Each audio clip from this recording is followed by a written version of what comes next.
Here now with more, Lieutenant Colonel Tony Shaffer, a CIA-trained intel operative who was involved in the classified military talks on the Bergdahl recovery mission, and Lieutenant Colonel Michael Waltz, a former Green Beret commander who led search missions with his men for Bergdahl. He is also a Fox News contributor. Gentlemen, welcome. Obviously, you are two of the best people to talk to on this night, and I know that you're very disappointed with the outcome here. Colonel Waltz, let me start with you on this. Tell everyone your reaction and also what you and your men did to find him. Hey, Martha, you know, as a soldier, as a veteran, today I'm devastated. I'm devastated for my men who were actively baited into ambushes, searching for Bergdahl. The Taliban were feeding us false information and baiting us into places that we shouldn't have gone and missions that weren't properly vetted. I'm devastated for the SEAL who underwent 18 surgeries. I'm devastated for the Army sergeant who was shot in the head on a mission looking for Bergdahl and cannot speak and cannot walk anymore. So he's not walking free. None of these people, they all received a life sentence. And for Bergdahl to receive nothing, I find just an absolute travesty. I expected a reduction possibly in his sentence for how he was treated under the Taliban, which he brought under himself.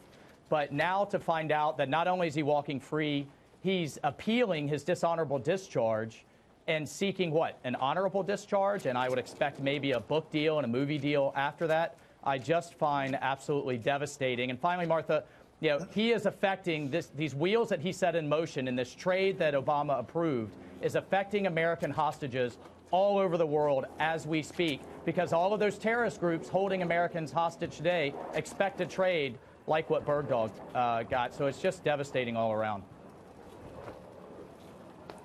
Amazing. It's just shocking when you look at it and you hear your story, Michael Waltz, Colonel Waltz. And Tony, you were also involved in the activities surrounding this recovery mission as well.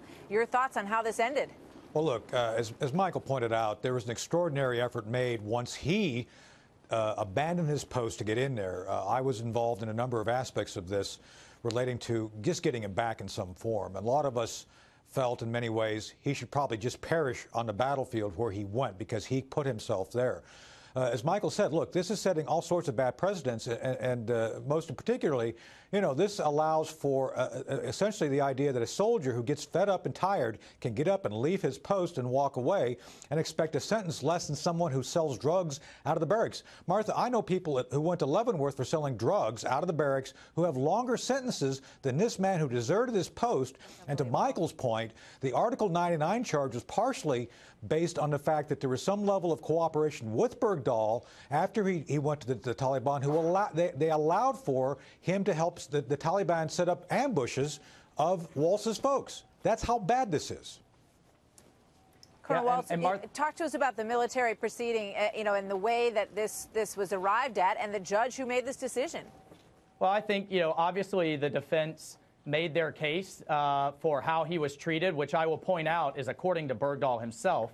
I don't know that we have an independent corroboration of how he was treated by the Taliban. And there is a whole body of thinking that he collaborated, with the Taliban. Precisely. So, I think they made their case. They essentially, his defense attorneys blamed the Army, that he should have never been led in the Army in the first place. But, to Tony's point, an apology, some sympathy, perhaps, a missed psychological exam does not absolve him of accountability.